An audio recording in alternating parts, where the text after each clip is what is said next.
Hi everyone, welcome to study word classes. तो friends, कल की क्लास में हम लोगों ने यहाँ तक कंप्लीट कर लिए थे, यानी कि कल की क्लास में हम लोगों ने 15 क्वेश्चन कंप्लीट कर लिए थे। तो अगर आपने कल की क्लास नहीं देखी है तो उसको जा कर के ज्वाइन कर लीजिएगा, आपको बहुत अच्छे से समझ में आएगा।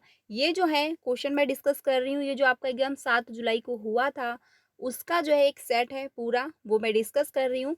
क्योंकि सबसे पहले जो है ये देखना ज़रूरी था कि आखिर क्वेश्चन कैसे पूछे जा रहे हैं, ठीक है। उसके बाद जो है कल से, यानी कि कल आपको ईवीएस की क्लास मिलेगी। उसके बाद जो है हम लोग क्या करने वाले हैं, यानी ऐसे ही पूरा जो है पेपर पहले डिस्कस कर लेंगे सारे क्वेश्चन, जैसे कि सीडीपी कंप्लीट हो जाएगा, फिर हम लोग ईवीएस देखेंगे, मैथ पेडागोजी देखेंगे, language Hindi first and second देखेंगे। उसके बाद जो है कंटेंट कंप्लीट करना शुरू कर देंगे, यानी कि कंटेंट की फिर डेली क्लासेस होने लगेंगी और हफ्ते में एक बार संडे को हम लोग क्वेश्चन भी डिस्कस करेंगे, ठीक है। तो क्लासेस स्टार्ट हो चुकी हैं, तो आप डेली मेरे साथ 3 बजे और 5 बजे ज्वाइन होइएगा। 5 बजे जो है आपको सोशल साइंस की क्लास मिलती है, जिसमें जो है हम लोगों ने चैप्टर नंबर 3 कंप्लीट कर लिए हैं, ठीक है। आज जो आपको 5 बजे क्लास मिलेगी उसमें हम लोगों ने चैप्टर नंबर 3 डिस्कस किया हुआ है। तो आप लोग जाकर के ज्वाइन कर लीजिएगा, और जो है आपको इसी के वीडियो के डिस्क्रिप्शन में आपको टेलीग्राम का जो है चैनल का लिंक मिल जाएगा। उससे जा वहाँ से जाकर के आप ज्वाइन कर लीजिएगा, क्योंकि आपको सारी पीडीएफ वहाँ पे मिल जाएँगी और सारी इम्पोर्टेंट जो नोटिस होती है वो भी आपको वहाँ पे मिल जाएगी, ठीक है। तो टेलीग्राम चैनल जो है आप लोग ज्वाइन कर लीजिएगा। तो चलिए वीडियो को स्टार्ट करते हैं। चैनल पे पहली बार आए हो तो सब्सक्राइब कर लीजिएगा, क्योंकि आपको सारी अपडेट जो है वो टाइम से मिल जाती है और जो है क्लासेस भी प्रोवाइड की जाती हैं। तो आज का जो पहला क्वेश्चन है, यानी कल की क्लास में हम लोगों ने 15 क्वेश्चन कंप्लीट कर लिए थे।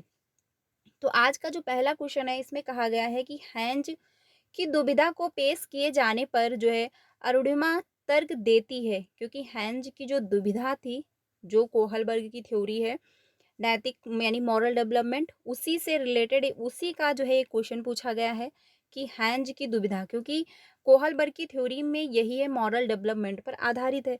तो उसमें क्या सही और क्या गलत पर जो है बच्चे तर्क वितर्क करते रहते हैं और अपनी उम्र के यानी अपनी स्टेज के अकॉर्डिंग जो है वो अपना तर्क देते हैं, अपनी राय देते हैं, ठीक है।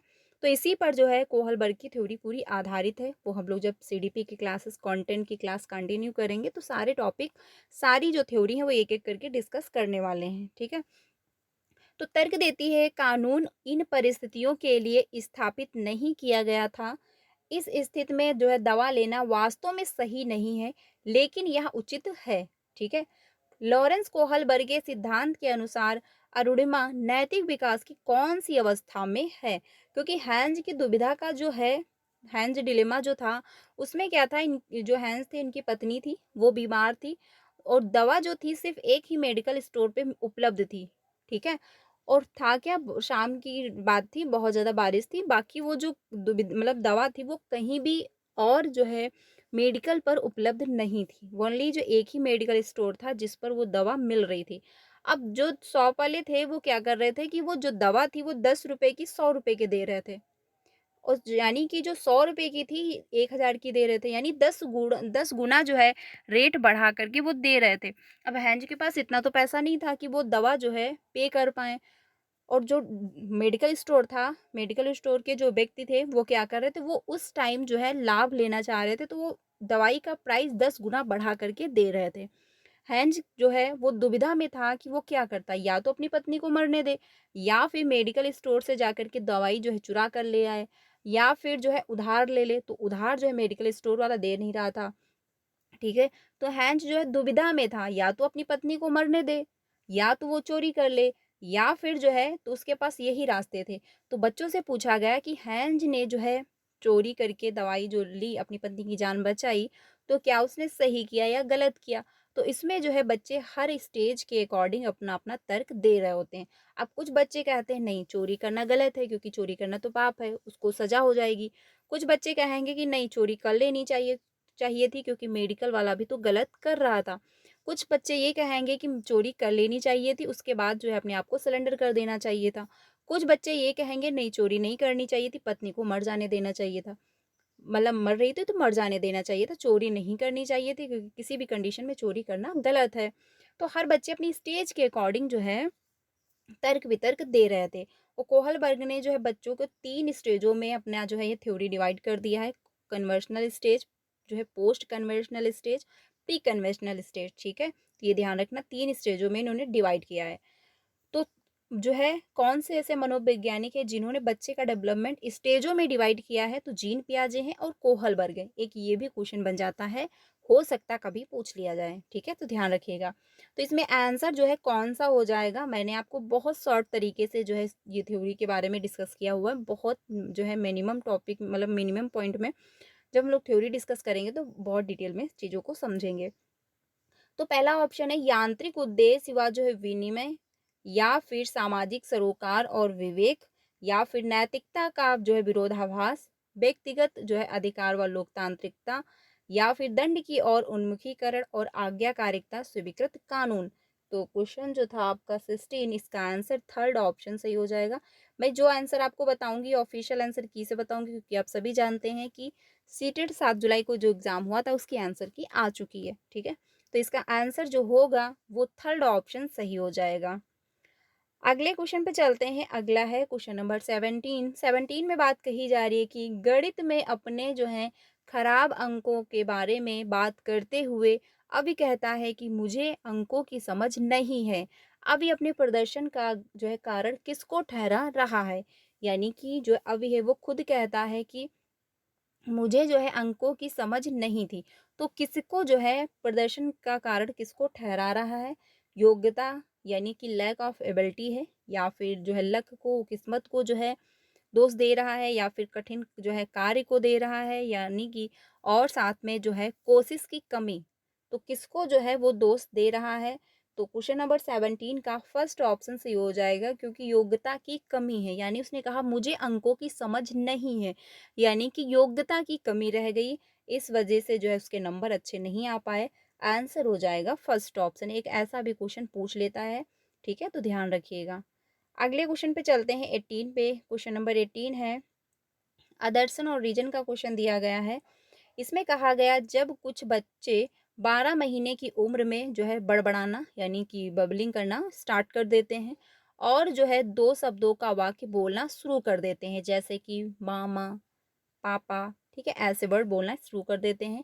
अन्य जो है 20 महीने की उम्र तक ऐसा नहीं करते। तो बिल्कुल सही बात है, क्योंकि मान के चलिए अगर 2 बच्चे हैं, आपके ही घर में 2 बच्चे हैं, तो क्या 2 बच्चे सेम स्टेज पे, सेम टाइम में क्या वो बोलना सीख पाएँगे? नहीं, क्योंकि अगर 2 जुड़वा बच्चे भी हैं, तो भी वो सेम टाइम में बोलना नहीं सीख पाएँगे। कुछ बच्चा होगा जो 1 महीना पहले बोलना शुरू कर देगा, कुछ बच्चा होगा शायद जो है 2 महीने बाद बोलना शुरू करे। तो सेम टाइम में सेम एज जो है एज पे ज़रूरी नहीं है कि बच्चा जो है सेम एक्टिविटी कर पाए, ठीक है? जो कि काफ़ी सही है, क्योंकि वो डिपेंड करता है बच्चे का कैसा एनवायरनमेंट रहा है, बच्चे का कैसा बैकग्राउंड रहा है, बच्चे को कैसे जो है परवरिश दी जा रही है, बच्चे को कितना ध्यान में रखा जा रहा है, ठीक है? तो ये सारी बातें बच्चे के डेवलपमेंट को प्रभावित कर रही होती हैं। अब इसका जो रीज़न दिया गया वो क्या था? रीजन जो दिया गया है कि विकासात्मक प्रतिमान केवल सांकेतिक हैं, और जो है व्यक्तिगत जो है बच्चों का विकास काफ़ी भिन्न हो सकता है। बिल्कुल सही बात है, क्योंकि व्यक्तिगत विभिन्नता रहती है, आपके डेवलपमेंट को जो है प्रभावित कर रही होती है, और हर बच्चा अलग-अलग होता है, हर बच्चे का डेवलपमेंट अलग-अलग होता है। ये नहीं कह सकते कि हर बच्चे का डेवलपमेंट सेम होता है। हाँ, स्टेजेस सेम होती हैं। हर बच्चा पहले जो है इन्फेंसी में जाएगा, फिर जो है अर्ली चाइल्डहुड में जाएगा, फिर लेटर चाइल्डहुड में जाएगा, फिर एडोलेसेंस में जाएगा। लेकिन ये कहना गलत हो जाएगा कि जो है इन्फेंसी में हर बच्चा सेम एक्टिविटी करेगा, सेम एज पे एक्टिविटी करेगा, ये कहना गलत होगा। कुछ बच्चे पहले हँसना सीखते हैं, कुछ बच्चे थोड़ा लेट में, कुछ बच्चे थोड़ा जल्दी चलना सीखते हैं, बैठना सीखते हैं, कुछ बच्चे थोड़ा लेट में होते हैं। तो ये सारा डिपेंड करता है कि बच्चे की केयर कैसे की जा रही है, ठीक है? तो आदर्शन और रीजन दोनों सही दिए गए हैं यहाँ पर, तो आंसर आपका सेकंड ऑप्शन हो जाएगा, यानी ए और आर दोनों सही हैं, और आर ए की सही व्याख्या भी कर पा रहा है, ठीक है? ध्यान रखिएगा। अगले क्वेश्चन पे चलते हैं 19 पे। क्वेश्चन नंबर 19 है कि which of the following is not, जो है आपका निम्नलिखित में से कौन सा एक अच्छी तरीके से जो है तैयार किए गए आलोचनात्मक सोच वाले प्रश्न की विशेषता नहीं है? यानी कि क्रिटिकल थिंकिंग जो है क्वेश्चन नहीं है, ये आपको बताना है जी, ठीक है? इज नॉट, ठीक है? तो पहला है यह उच्च स्तरीय सोच और समस्या समाधान कौशल को बढ़ावा देता है।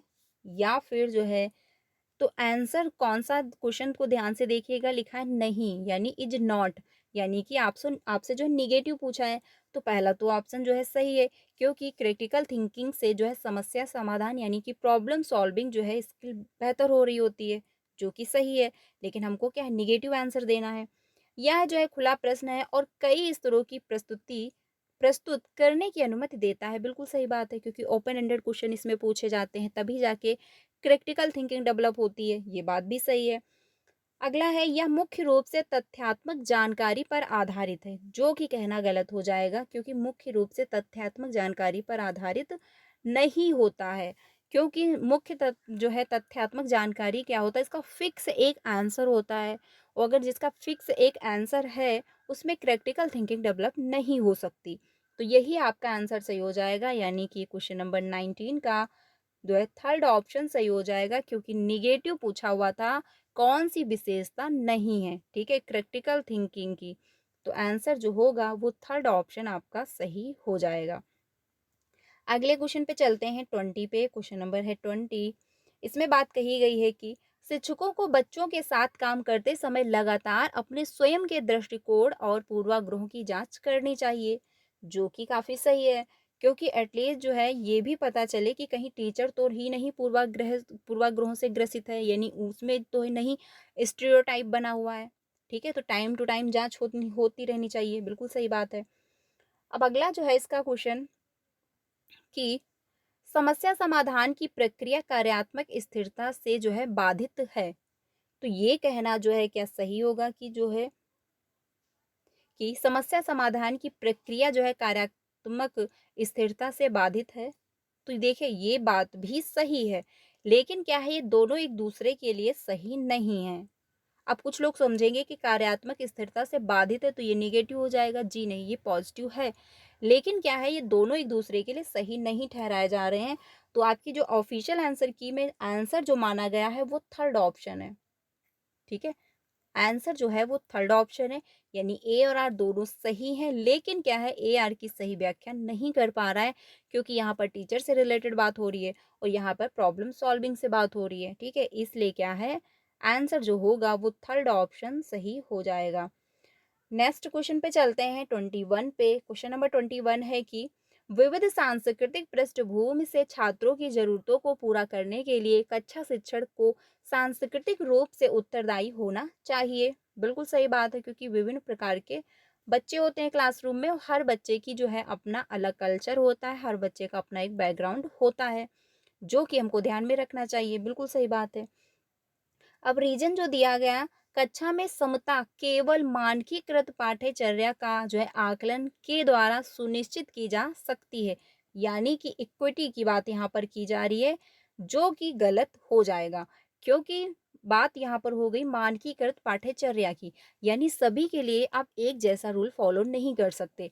हर बच्चा जो अलग अलग है, तो हर बच्चे की नीड अलग होगी, हर बच्चे का सीखने का तरीका चेंज होगा, हर बच्चे की समझ जो है अलग होगी, तो हमको उन्हीं के अकॉर्डिंग उनकी लर्निंग करवानी है। पर यहाँ पर बात होगी कि मानकीकृत पाठ्यचर्या, यानी सभी के लिए एक ही जैसा रूल फॉलो करना, पाठ्य जो चर्या है, करिकुलम है, वो एक ही जैसा फॉलो करना, जो कि गलत हो जाएगा। तो आदर्शन सही था, बट इसका रीजन जो है वो गलत हो गया।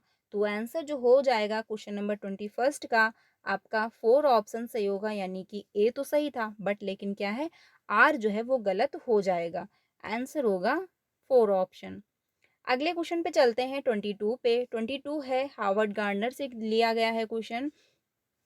हार्वर्ड गार्डनर की दी गई बुद्धि की अवधारणा का निहितार्थ है कि, जो हार्वर्ड गार्डनर की इंटेलिजेंट जो है मल्टीपल इंटेलिजेंट की जो थ्योरी है, उससे रिलेटेड एक क्वेश्चन पूछा गया है। तो इसमें आंसर कौन सा होगा, यानी कि बुद्धि केवल प्रयोगात्मक अधिगम से संबंधित है, तो ये कहना गलत होगा, क्योंकि केवल प्रयोगात्मक अधिगम से रिलेटेड नहीं है। सभी लोग दुनिया को समान रूप से समझते और जो है संसाधित करते हैं, ये भी कहना गलत होगा, क्योंकि हर व्यक्ति का देखने का तरीका चेंज है, हर व्यक्ति का पॉइंट ऑफ व्यू अपना अलग है। एक ही टॉपिक पे जो है, आपने खुद देखा होगा कि जब कोई वीडियो अपलोड करता है, तो उसमें कमेंट आप जब देखते हैं, तो कमेंट हर व्यक्ति अलग अलग प्रकार का दे रहा होता है। कोई उसको एप्रिशिएट कर रहा होता है, तो कोई जो है उसमें कमियाँ निकाल रहा होता है। किसी को वो वीडियो अच्छी लग रही होती, किसी को वीडियो अच्छी नहीं लग रही होती है। कोई उसमें जो है अपना-अपना पॉइंट ऑफ व्यू रख रहे होते हैं। तो ये कहना गलत होगा कि सभी एक समान जो है समझते हैं। एक ही टॉपिक पे 10 व्यक्ति की राय अलग-अलग हो जाती है, तो 10 व्यक्ति की क्या सोचने समझने की क्षमता अलग है। तो ये कहना गलत हो जाएगा कि सभी जो है एक समान सोचते हैं, ये भी गलत, ये भी गलत।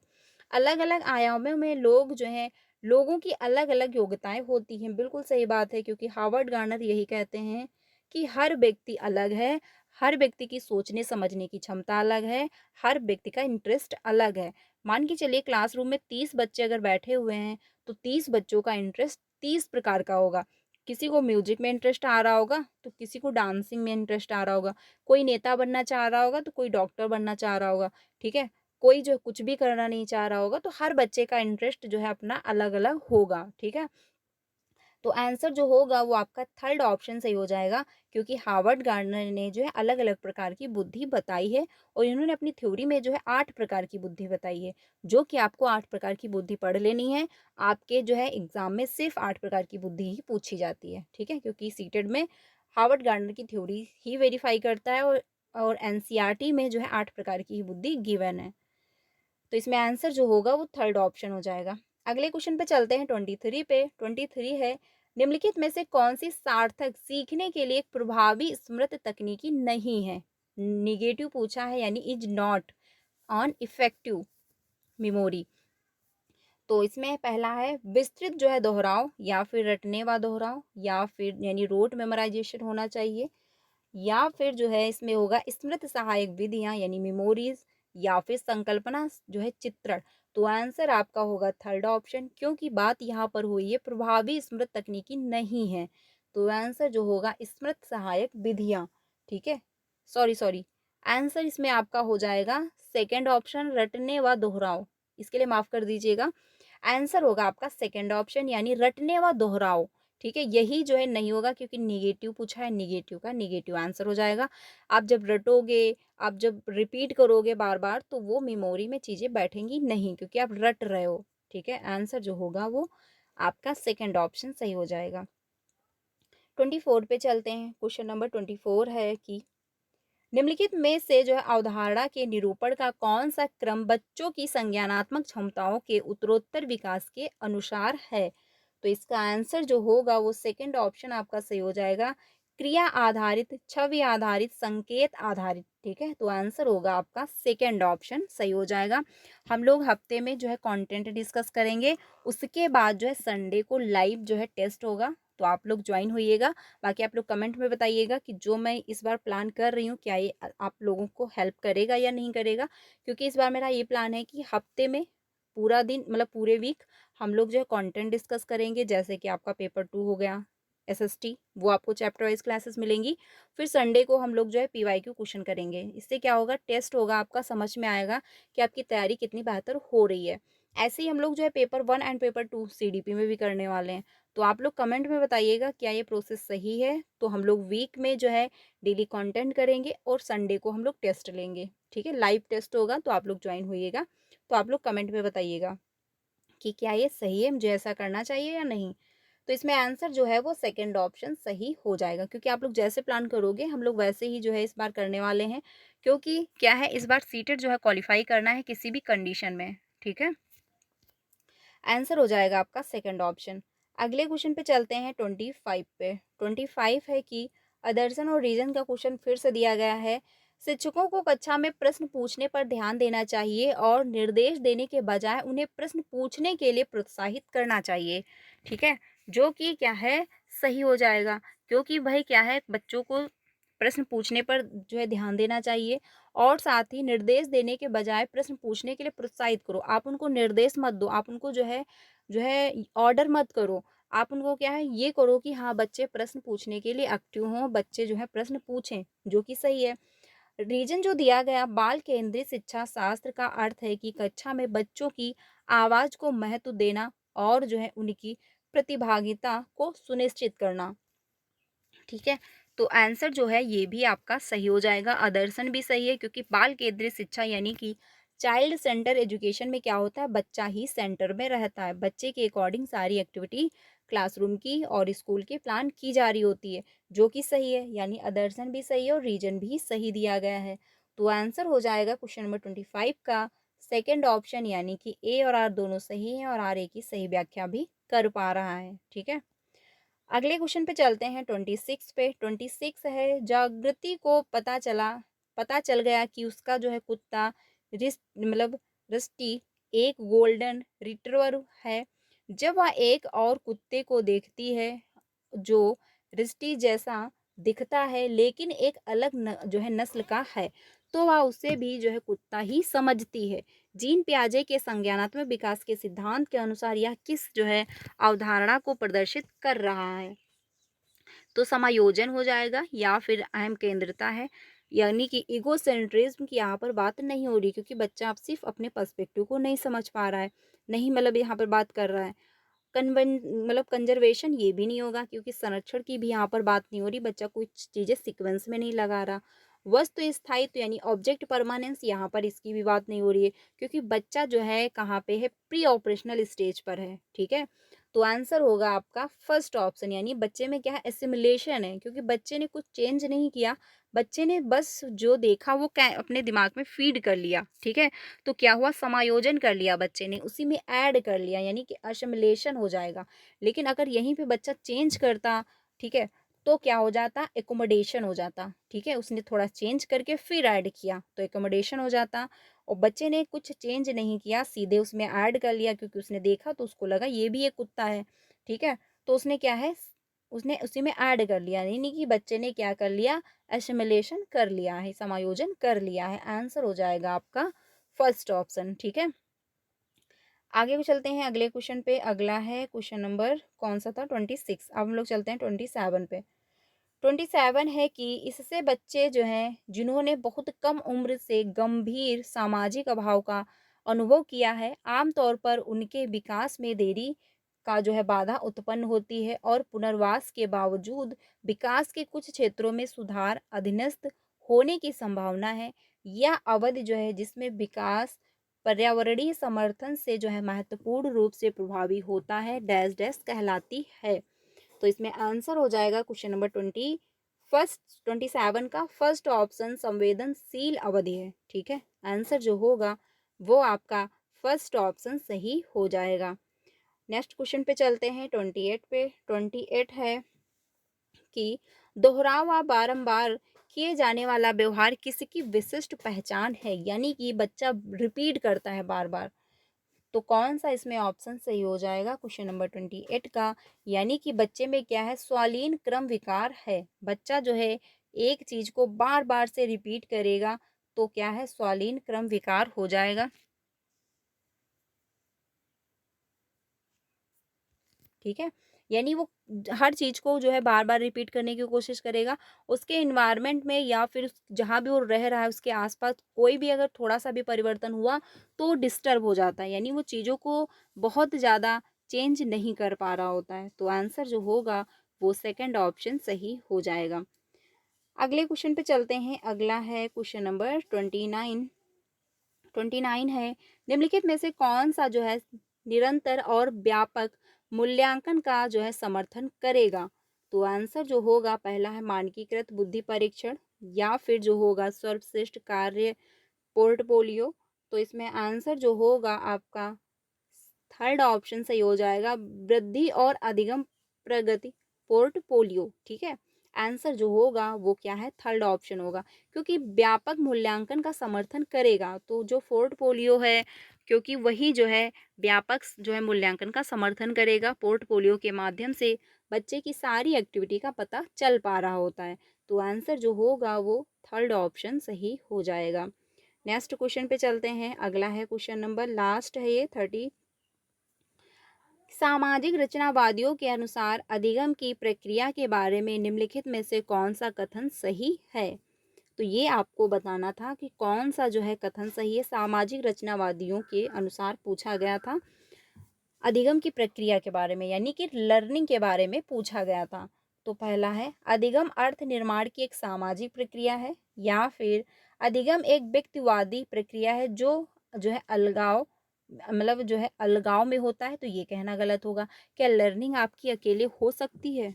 नहीं हो सकती, क्योंकि हम समाज से बहुत सी सारी चीज़ें सीख रहे होते हैं। हम लोगों से जब जुड़ते हैं तो बहुत सारा कुछ सीख रहे होते हैं, ठीक है? तो ये कहना गलत हो जाएगा। अधिगम केवल कक्षा या औपचारिक शैक्षिक विन्यास से होता है, जी नहीं, क्योंकि हम बहुत सारी चीज़ें अनौपचारिक रूप से भी सीखते हैं, जैसे सोशल मीडिया हो गया, लोगों से बातचीत करना होगा, बाहर हम घूमने कहीं गए, वहाँ से हम बहुत कुछ सारी चीज़ें सीखते हैं, तो ये कहना गलत हो जाएगा। अधिगम एक निष्क्रिय प्रक्रिया है, जी नहीं, अगर अधिगम निष्क्रिय प्रक्रिया होगी तो लर्निंग नहीं हो सकती, क्योंकि लर्निंग तभी होगी जब सक्रिय प्रक्रिया होगी और बच्चा भी सक्रिय होगा, ठीक है? कुछ भी चीज़ें हैं, क्या आप जो है सो रहे हो, क्या आप चीज़ों को सीख सकते हो? नहीं सीख सकते हो, क्योंकि उस टाइम आप जो है निष्क्रिय हो।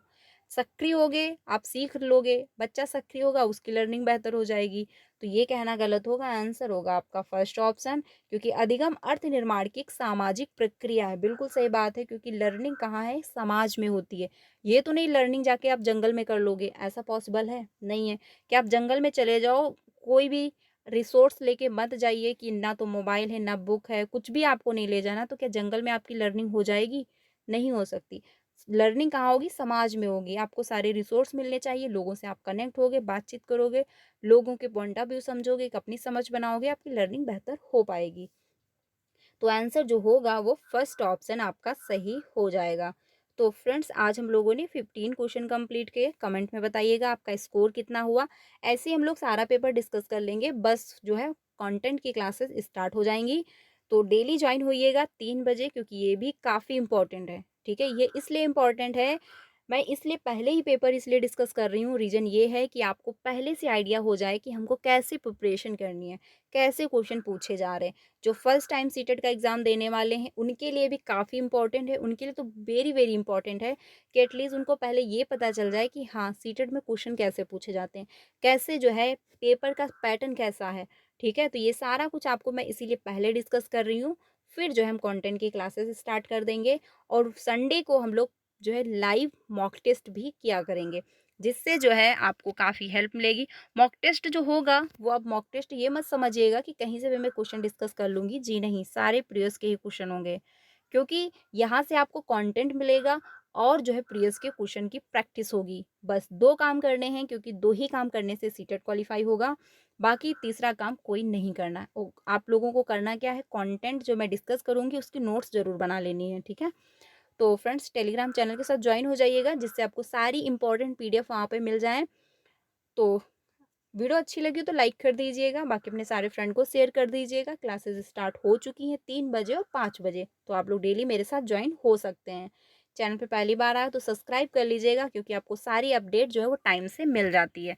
तो मिलते हैं नेक्स्ट क्लास में, कोई डाउट हो तो कमेंट में पूछ लीजिएगा, ठीक है? तो मिलते हैं नेक्स्ट क्लास में। Thank you.